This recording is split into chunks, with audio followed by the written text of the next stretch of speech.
اور میں یہاں آپ کے سامنے ایک بات رکھنا چاہتا ہوں، شاید آپ چونکیں بھی پریشان بھی ہو جائیں، لیکن انشاءاللہ وہ پریشانی جلدی رفع بھی ہو جائے گی۔ دیکھیے ہمارے جو اسلاف ہیں، صحابہ کرام کے بعد ائمہ، یہ ہمارے اسلاف میں چوٹی میں ہیں۔ ان اسلاف میں، ان ائمہ میں دو بنیادی قسمیں ہیں، ایک محدثین اور ایک فقہاء۔ محدثین ان کا کام کیا تھا؟ قرآن تو اللہ نے خود جمع کر دیا تھا، میں پہلے دن بیان کر چکا ہوں حضور کے سیرہ مبارک میں۔ حضور نے صحابہ کو اسی ترتیب سے قرآن پڑھا دیا اور سینکڑوں صحابہ نے یاد کر لیا۔ پھر جو کمی اگر رہ گئی تھی کتابی شکل میں حضرت ابو بکر لے آئے، پھر اگر اس میں کوئی فرق پڑ رہا تھا پڑھنے کے انداز میں تو ایک کتابت کے اوپر جمع کر دیا حضرت عثمان نے۔ بات ختم ہو گئی۔ خلافت راشدہ میں قرآن کا معاملہ تو محفوظیت کی آخری درجے کو پہنچ گیا۔ اب اصل مرحلہ کیا تھا؟ حضور کے اقوال مبارک کو جمع کرنا، ان کو بھی تو سمیٹنا ہے نا۔ صحابہ ہیں، منتشر ہو گئے ہیں، کوئی صحابی کوفے چلے گئے، کوئی صحابی دمشق چلے گئے، کوئی کہیں چلے گئے، کوئی کہیں چلے گئے۔ میزبان رسول جو ہے وہ دفن ہے قسطنطنیہ کی فصیل کے باہر، حضرت ابو ایوب انصاری رضی اللہ تعالی عنہ۔ اب ان سب کے پاس، کسی کے پاس اتنی احادیث، کسی کے پاس اتنی احادیث، ان کو جمع کرنے کا کام، پھر چھان پھٹک کرنے کا کام، پھر مرتب کرنے کا کام یہ کس نے کیا؟ محدثین کرام نے۔ بہت بڑے محسن ہیں اس امت کے محدثین کرام، پوری زندگیاں کھپائیں۔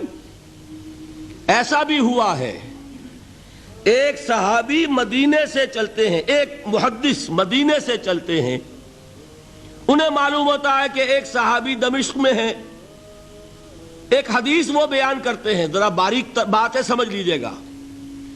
ان کو وہ حدیث معلوم تھی، لیکن وہ حدیث 3 راویوں کے راستے سے آ رہی تھی۔ ان کے پاس جو حدیث تھی وہ 2 راویوں کے حوالے سے تھی۔ اب وہ جاتے ہیں اور وہ بیت المقدس کا اور وہ دمشق کا سفر کرتے ہیں صرف اس حدیث کو سننے کے لیے، سواری سے اترتے بھی نہیں۔ میں نے سنا ہے آپ حضور کی یہ حدیث بیان کرتے ہیں، جی ہاں ذرا مجھے سنا دیجئے۔ سنا دیا، ویسے ہی اپنے اونٹ کی جو ہے گردن موڑ لی کہ واپس، بھائی اترو، ٹھہرو، قیام کرو۔ نہیں، میں صرف ایک حدیث رسول تم سے سننے کے لیے آیا تھا، میں اپنے اس سفر میں کوئی اور مقصد جمع نہیں کرنا چاہتا۔ یہ کام کیا محدثین نے۔ بہرحال میں اس وقت جمع و تدوین حدیث کے موضوع پر میری گفتگو نہیں ہے، لیکن چونکہ ہمارے اس جدید دور کے فتنوں میں ایک فتنہ ہے انکار حدیث کا۔ لوگ سمجھتے ہیں جیسے کہ ڈرائنگ رومز میں بیٹھے ہوئے آرام سے کتابیں پڑھتے ہیں، شاید ایسے ہی محدثین کا کام تھا۔ انہوں نے جس طرح زندگیاں لگائی ہیں اور جس طریقے سے حدیث کو جمع کرنے کے لیے مشقتیں جھیلی ہیں، اس کا آج ہم تصور نہیں کر سکتے۔ اچھا، وہ تو محدثین کرام ہیں، ان میں بھی اب ایک کا نام نوٹ کر لیجئے، چوٹی پہ کون ہے؟ امام بخاری، امام مسلم، امام ترمذی، امام احمد ابن حنبل، امام ابن ماجہ، امام ابو داؤد، سب ہیں، لیکن چوٹی پر رئیس المحدثین کون ہے؟ امام بخاری۔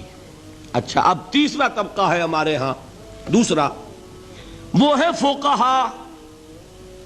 قرآن بھی جمع ہو گیا، حدیث بھی آ گئی، اب اس سے احکام نکالنے بھی تو ہے نا، استدلال کرنا ہے، حدیثوں کو جوڑنا ہے، قرآن کے ساتھ ان کا ربط تلاش کرنا ہے، اور پھر کوئی حکم تلاش کرنا ہے، اجتہاد کرنا ہے۔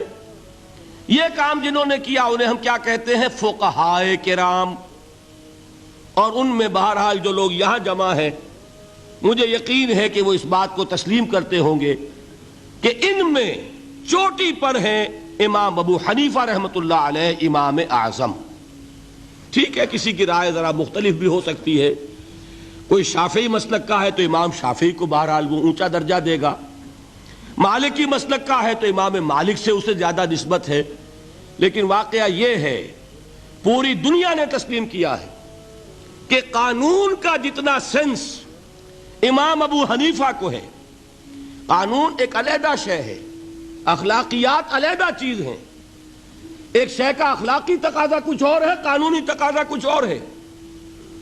آپ کو کسی نے تھپڑ مارا، اخلاقی تقاضا کیا ہے؟ معاف کر دو بھائی، اور قانونی تقاضا کیا ہے؟ جوابی تھپڑ رسید کرو، اس لیے کہ اگر یہ نہیں کرو گے تو اس کی ہمت افزائی ہوگی، یہ کسی اور کو بھی تھپڑ مارے گا۔ قانون کا تقاضا یہ ہے، السن بالسن، دانت کا بدلہ دانت، والاذن بالاذن، کان کا بدلہ کان، قانون یہ ہے۔ اور اخلاق کا تقاضا کیا ہے؟ وَإِن تَعْفُوا وَتَصْفَحُوا وَتَغْفِرُوا، اگر تم بخش دو، معاف کر دیا کرو، لوگوں سے درگزر کیا کرو، فَإِنَّ اللَّهَ غَفُورٌ الرحیم، تو اللہ بھی تو غفور الرحیم ہے۔ تقاضے متضاد ہو گئے کہ نہیں؟ کسی معاملے کے اخلاقی پہلو کو پر نظر رکھنا یہ اور مزاج ہوگا، اور کسی معاملے کے قانونی پہلو کی گہرائی میں اترنا یہ اور مزاج ہے۔ میں اپنا احساس عرض کر رہا ہوں، اور دنیا میں جو بات مانی گئی ہے کہ جس کا نام لیگل سینس ہے، قانون کا ایک فہم، اس میں دنیا کا کوئی شخص مقابلہ نہیں کر سکتا امام ابو حنیفہ کا۔ آپ صحابہ کو ان سے مستثنیٰ کر دیجئے، ظاہر بات ہے انبیاء اور رسولوں کا معاملہ نہیں ہے، تو باقی انسانی نوع انسانی کے اندر امام ابو حنیفہ کا پلے کا کوئی شخص، ان کے برابر کا کوئی شخص قانون کا فہم رکھنے والا آج تک پیدا نہیں۔ تو سید الفقہاء کون ہوئے؟ امام ابو حنیفہ۔ اور رئیس المحدثین کون ہے؟ امام بخاری۔ یہ ساری جو میں نے اس وقت آپ کو تمہید بیان کی، وہ اس مسئلے کے لیے پریشان کن مسئلہ یہ ہے کہ امام ابو حنیفہ کی طرف یہ بات منسوب ہے کہ وہ یہ فرماتے ہیں الایمان قول، ایمان نام ہے صرف قول کا، عمل اس میں زیر بحث نہیں آتا۔ ولا یزید ولا ینقص، وہ ایمان نہ گھٹتا ہے نہ بڑھتا ہے۔ ایک سٹیٹمنٹ سمجھ میں آ گیا نا؟ اب دوسرا سٹیٹمنٹ سنیے، وہ ہے امام بخاری کا، رئیس المحدثین کا، الایمان قول وعمل، ایمان نام ہے قول اور عمل کے مجموعے کا، قول اور عمل دونوں چیزیں ایمان میں شامل، وَيَزِيدُ وَيَنْقُصُ، وہ گھٹتا بھی ہے بڑھتا بھی ہے۔ ایک مسلمان کو پریشان ہو جانا چاہیے کہ نہیں؟ ایمان جیسی بنیادی بات، سارا قصر تو یہیں سے تعمیر ہونا ہے، جڑ بنیاد ایمان ہے۔ ایمان کے بارے میں کوئی 14ویں صدی کے 15ویں صدی ہجری کے کوئی علماء ہوں، بڑے سے بڑے ہوں، ان کا اختلاف ہو جائے تو تشویش نہیں ہوگی۔ یہ کن کے درمیان اختلاف ہو رہا ہے؟ رئیس المحدثین امام بخاری اور سید الفقہاء امام ابو حنیفہ۔ اور کتنا بنیادی اختلاف، بظاہر متضاد باتیں، بظاہر کہہ رہا ہوں میں نے کہا تھا مجھے پہلے آپ کو پریشان کرنا ہے، پھر تاکہ آپ کی سمجھ میں بات آئے یہ پریشانی رفع کیسے ہوتی ہے، اسی سے علم میں اضافہ ہوتا ہے۔ بات جو ہے وہ گہرائی کے ساتھ سمجھ میں آتی ہے کہ مسئلہ پہلے سامنے ہو۔ مسئلے کی اہمیت سامنے نہیں ہوگی تو آپ توجہ اتنی نہیں کریں گے۔ تو دیکھیے تضاد کتنا ہے، بعد المشرقین جسے کہتے ہیں ہم اپنے محاورے میں، کہ ایک مشرق کی بات ہے تو دوسری مغرب کی ہے۔ الایمان قول، نہیں، الایمان قول وعمل، تضاد ہے نا۔ لا یزید ولا ینقص، نہیں، یزید وینقص۔ تو یہ تو معلوم ہوتا ہے کہ بہت زبردست اختلاف ہے جو حل نہیں ہو سکے گا۔ اللہ تعالیٰ کا شکر ادا کرتا ہوں، اس نے اس کا حل سمجھایا۔ اور کیسا سمجھایا؟ میں پورے انشراح صدر کے ساتھ کہہ رہا ہوں، اس میں کوئی تصنع نہیں، کوئی تکلف نہیں۔ میرے نزدیک دونوں باتیں 100% درست ہیں۔ یہ نہیں کہ 50% یہ درست 50% وہ درست، نہیں، یہ بھی 100% درست، یہ بھی 100% درست۔ فرق کیا ہے؟ محل مختلف ہے۔ امام ابو حنیفہ قانونی ایمان کی بات کر رہے ہیں اور امام بخاری حقیقی ایمان کی بات کر رہے ہیں۔ قانونی ایمان کے اعتبار سے 100% درست ہے یہ بات کہ وہ صرف قول ہے، عمل نہیں، زیر بحث آئے گا۔ ایک شخص نماز نہیں پڑھتا کافر نہیں ہے، نماز کا منکر ہو جائے کافر، زکوٰۃ نہیں دیتا فاسق ہے، فاجر ہے، کافر نہیں ہے، زکوٰۃ کہہ دے کہ ہے ہی نہیں دین میں، کافر۔ فرشتہ کس نے دیکھا، کیا پتا کیسا ہوتا ہے؟ حضور نے بھی اصل فرشتہ اپنی اصل ملکی شکل میں صرف 2 دفعہ دیکھا ہے، ورنہ تو انسانی شکل میں آتا تھا یا نظر ہی نہیں آتا تھا۔ 2 باتیں تھیں، وہی ہو جاتی تھی، نظر کوئی نہیں آتا تھا، یا انسانی شکل میں نظر آیا۔ اصل ملکی شکل میں حضرت جبرائیل کو 2 مرتبہ دیکھا۔ وَلَقَدْ رَآهُ بِالْأُفُقِ الْمُبِينِ وَلَقَدْ رَآهُ نَزْلَةً أُخْرَى عِنْدَ سِدْرَةِ الْمُنْتَهَى، ایک مرتبہ افق مبین پر دیکھا، ایک مرتبہ سدرۃ المنتہا کے پاس جبرائیل اپنی اصل شکل میں ظاہر ہوئے۔ اب ظاہر بات ہے ہم نے تو نہیں دیکھا نا، لیکن ہم مانتے ہیں جبرائیل کو، مانتے ہیں فرشتوں کو، نہیں مانیں گے کافر ہو جائیں گے۔ تو معلوم ہوا کہ قانونی ایمان جس پر دار و مدار ہے کفر اور اسلام کا، اس کا کل دار و مدار صرف قول پر ہے، ماننے پر ہے، اقرار باللسان پر ہے۔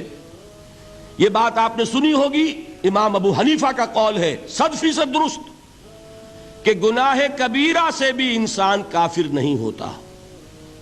کبیرہ گناہ ہے، شراب پی ہے، کافر نہیں ہے، حد لگا دو۔ حضرت عمر نے اپنے بیٹے پر حد جاری کی، ایک مرتبہ مصر میں حد جاری ہو چکی تھی، لیکن حضرت عمر کو احساس ہوا کہ وہاں شاید رعایت کی گئی ہوگی خلیفہ کے بیٹے پر حد جاری کرنے میں، لہذا پھر بلایا اپنے پاس اور دوبارہ حد جاری کی۔ حد جاری کرو لیکن کافر نہیں ہوگا۔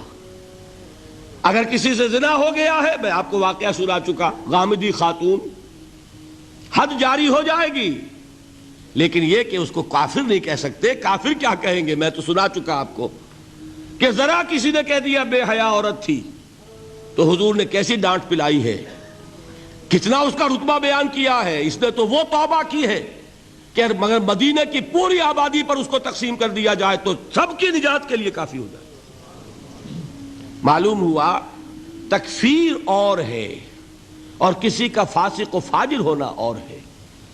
اس میں حد فاصل انسان کا اقرار ہے۔